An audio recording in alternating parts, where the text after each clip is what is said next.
Hello दोस्तों। आप सुन रहे हैं धर्मवीर भारती की लिखी कहानी गुनाहों का देवता।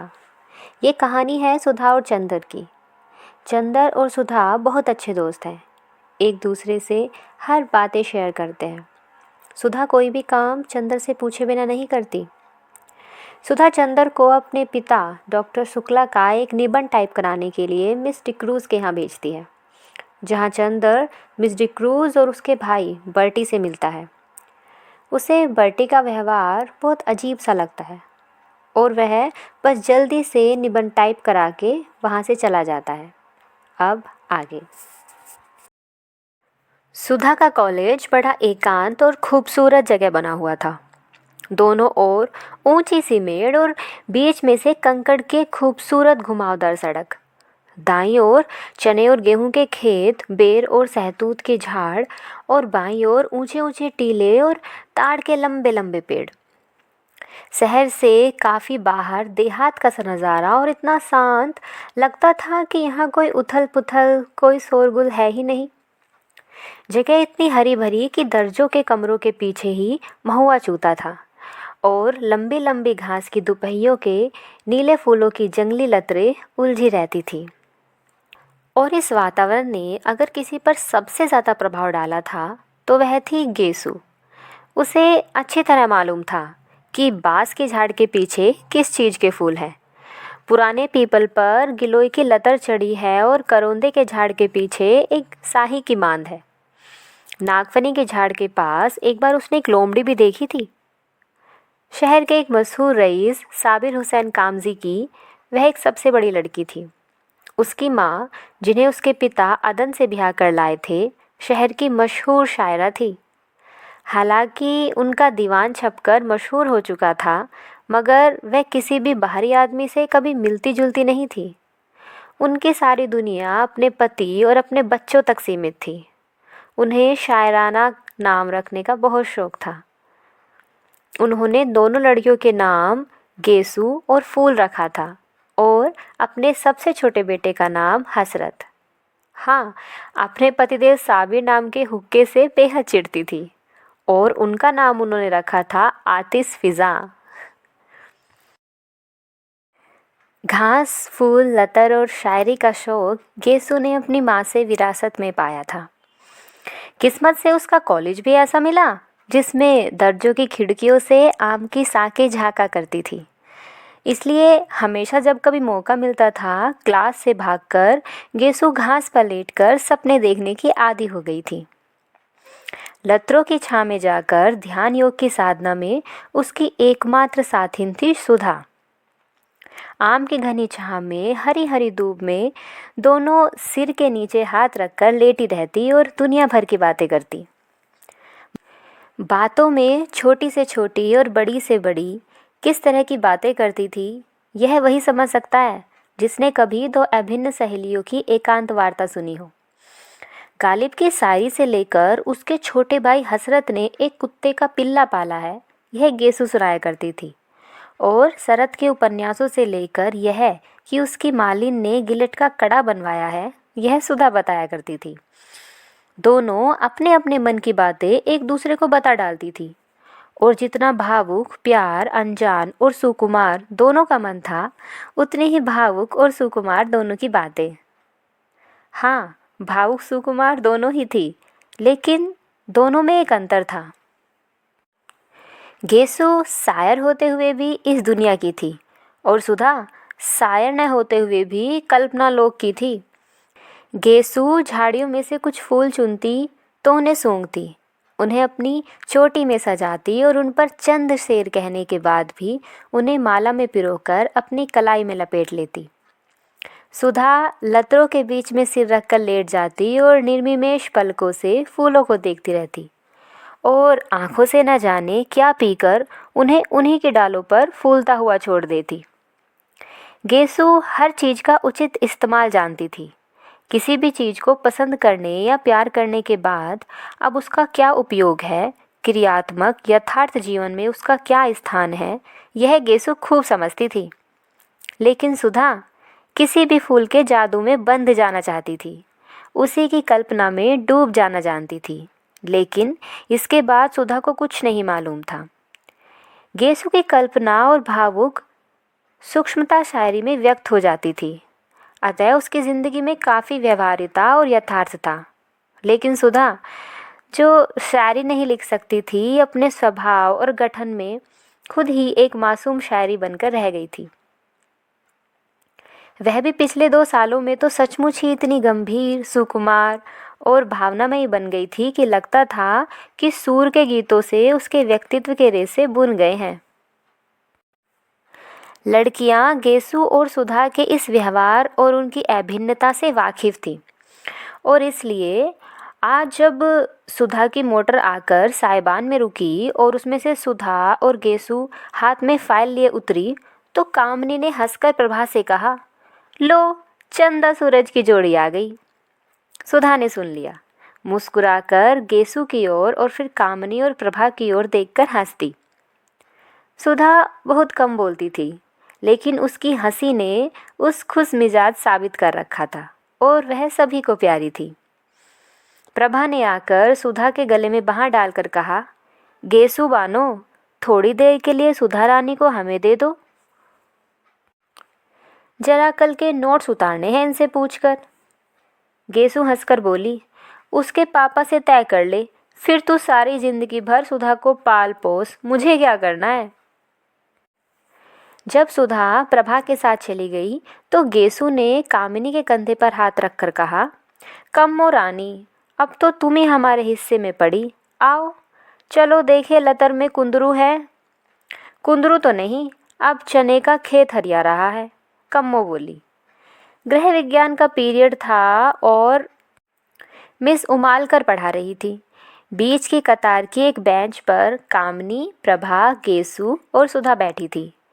हिस्सा बाँट अभी तक कायम था, अतः कामनी के बगल में गेसु, गेसु के बगल में प्रभा और प्रभा के बाद बीच के कोने पर सुधा बैठी थी। मिस उमालकर रोगियों के खानपान के बारे में समझा रही थी। मेज के बगल में खड़ी हुई, हाथ में एक किताब लिए उसी पर निगाह लगाए वह बोलती जा रही थी। शायद अंग्रेजी की किताब में जो कुछ लिखा हुआ था उसी का हिंदी में उल्था करते हुए बोलती जा रही थी। आलू एक नुकसानदेह तरकारी है। रोग की हालत में वह खुश्क होता है, गर्म होता है और हजम मुश्किल से होता है। सहसा गेसु ने एकदम बीच से पूछा, गुरुजी, गांधी जी आलू खाते हैं या नहीं? सभी हंस पड़े।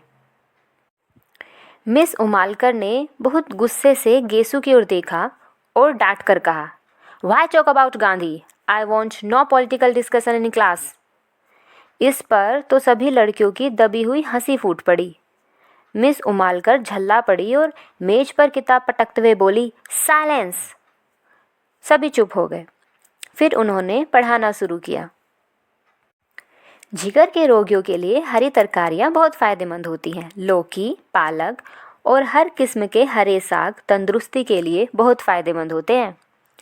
सहसा प्रभा ने कोहनी मारकर गेसु से कहा, ले फिर क्या है, निकाल चने का हरा साग, खा खा कर मोटे हो मिस उमालकर के घंटे में।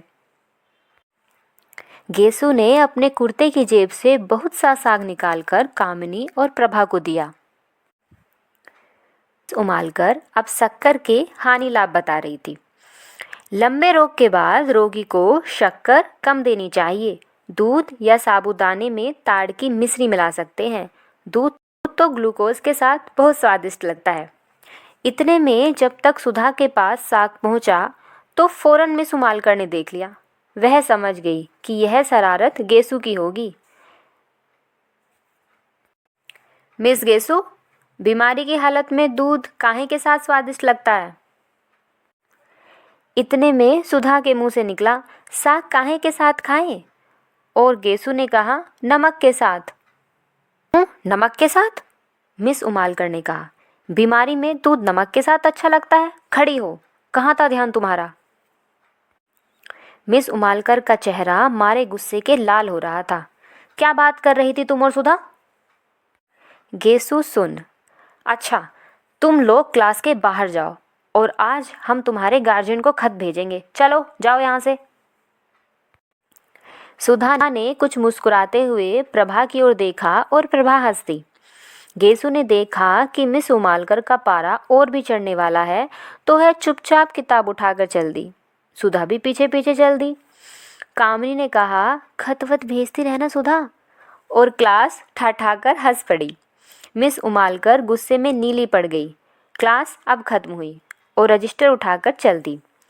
गेसु अभी अंदर ही थी कि वह बाहर चली गई और उनके जरा दूर पहुंचते ही गेसु ने बड़ी अदा से कहा, बड़े बेआबरू होकर तेरी कूचे से हम निकले। और सारी क्लास फिर हंसी से गूंज उठी। लड़कियां चिड़ियों की तरह फुर हो गई और थोड़ी ही देर में सुधा और गेसु बैडमिंटन फील्ड के पास वाले छतनार पाकड़ के पास लेटी हुई थी। बड़ी खुशनुमा दोपहरी थी। खुशबू से लदे हल्के हल्के झोंके गेसु की ओढ़नी और गरारे की सिलवटे से आंख मिचोली खिल रहे थे। आसमान में कुछ हल्के रुपहले बादल उड़ रहे थे और ज़मीन पर बादलों की सांवली छाए दौड़ रही थी। घास के लंबे चौड़े मैदान पर बादलों की छाँव का खेल बड़ा मासूम लग रहा था। जितनी दूर तक छाँ रहती है उतनी दूर तक घास का रंग गहरा काही हो जाता था और जहाँ जहाँ बादलों ने छनकर धूप बरसने लगती है वहाँ वहाँ घास सुनहरे धानी रंगी हो जाती थी। दूर कहीं पर पानी बरसा था तो बादल हल्के होकर खरगोश के मासूम स्वच्छंद बच्चों की तरह दौड़ रहे थे। सुधा आंखों पर फाइल की छा किए हुए बादलों की ओर एकटक देख रही थी। गेसु ने उसकी ओर करवट बदली और उसकी वेणी में लगे हुए रेशमी फीते को उंगली में उमेटते हुए एक लंबी सी सांस भरकर कहा, बादशाहों की मुअत्तर ख्वाबगाहों में कहाँ, वह मजा जो भीगी भीगी घास पर सोने में है। मुतमईन बेफिक्र लोगों की हंसी में भी कहाँ, लुफ्त जो एक दूसरे को देखकर रोने में है। सुधा ने बादलों से अपनी निगाह नहीं हटाई, बस एक करुण सपनीली मुस्कुराहट बिखेर कर रह गई। क्या देख रही है सुधा? गेसु ने पूछा। बादलों को देख रही हूँ, सुधा ने बेहोश आवाज में जवाब दिया। गेसु उठी और सुधा की छाती पर सिर रखकर बोली, कैफ बरदोश बादलों को न देख, बेखबर तू न कुचल जाए कहीं। और सुधा के गाल में एक जोर सी चुटकी काट ली। हाय रे, सुधा ने चीख कर कहा और उठ बैठी। वाह वाह, कितना अच्छा शेर है, किसका है? पता नहीं किसका है, गेसु बोली, लेकिन बहुत सच है सुधी। आसमां के बादलों के दामन में अपने ख्वाब टांक लेना और उनके सहारे जिंदगी बसर करने का ख्याल है तो बड़ा नाजुक, मगर रानी बड़ा खतरनाक भी है।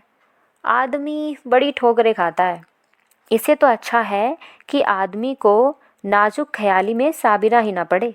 हंसते पीते हंसते बोलते आदमी की जिंदगी कट जाए।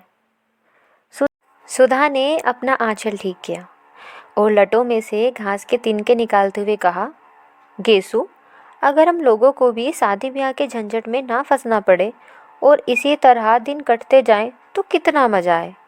हंसते बोलते पढ़ते लिखते घास में लेटकर बादलों से प्यार करते हुए कितना अच्छा लगता है। लेकिन हम लड़कियों की ज़िंदगी भी क्या, मैं तो सोचती हूँ गेसु कभी ब्याह ही ना करूँ, हमारे पापा का ध्यान कौन रखेगा। गेसु थोड़ी देर तक सुधा की आंखों में आंखें डालकर शरारत भरी निगाहों से देखती रही और मुस्कुराकर बोली, अरे अब ऐसी भोली नहीं हो रानी तुम। ये शबाब, ये उठान और ब्याह नहीं करोगी, जोगन बनोगी। अच्छा चल हट, बेशरम कहीं की, खुद ब्याह करने की ठान चुकी है तो दुनिया भर को क्यों तोहमत लगाती है। मैं तो ठान ही चुकी हूँ, मेरा क्या, फिक्र तो तुम लोगों की है कि ब्याह नहीं होता तो लेट कर बादल देखती है, गेसु ने मचलते हुए कहा। अच्छा, गेसु की ओढ़नी खींचकर सिर से नीचे उतरकर सुधा ने कहा, क्या हाल है तेरे अख्तर मियाँ का, मंगनी कब होगी तेरी। मंगनी क्या, किसी भी दिन हो जाए, बस फूफी जान के यहाँ आने भर की देर है। वैसे अम्मी तो फूल की बात उनसे चला रही थी पर उन्होंने मेरे लिए इरादा जाहिर किया। बड़े अच्छे हैं, आते हैं तो घर भर में रोशनी छा जाती है। गेसु ने बड़े भोलेपन से गोद में सुधा का हाथ रखकर उसकी उंगलियां चटकाते हुए कहा। वे तो तेरे चचा जान भाई है ना, तुझसे तो पहले भी बोलचाल रही होगी? सुधा ने पूछा। हाँ हाँ, खूब अच्छी तरह से। मौलवी साहब हम लोगों को साथ साथ पढ़ाते थे और जब हम दोनों सबक भूल जाते थे तो एक दूसरे का कान पकड़कर साथ साथ उठते बैठते थे। गेसु कुछ झेपते हुए बोली। सुधा हंस पड़ी। वाह रे, प्रेम की इतनी विचित्र शुरुआत तो मैंने कभी नहीं सुनी। तब तो तुम लोग एक दूसरे का कान पकड़ने के लिए अपने आप सबक भूल जाते होंगे। नहीं जी, एक बार फिर पढ़कर कौन सबक भूलता है, और एक बार सबक याद होने के बाद जानती हो इश्क में क्या होता है? मकतबे इश्क में एक ढंग निराला देखा, उसको छुट्टी ना मिली, जिसको सबक याद हुआ। खैर, यह सब तो बात जाने दे सुधा। अब तू बता, तू कब ब्याह करेगी? जल्दी ही करूँगी, सुधा बोली। किससे? तुझसे। और दोनों खिलखिलाकर हंस पड़ी। बादल हट गए थे और पाकड़ की छाँ को चीरते हुए एक सुनहली रोशनी का तार झिलमिला उठा।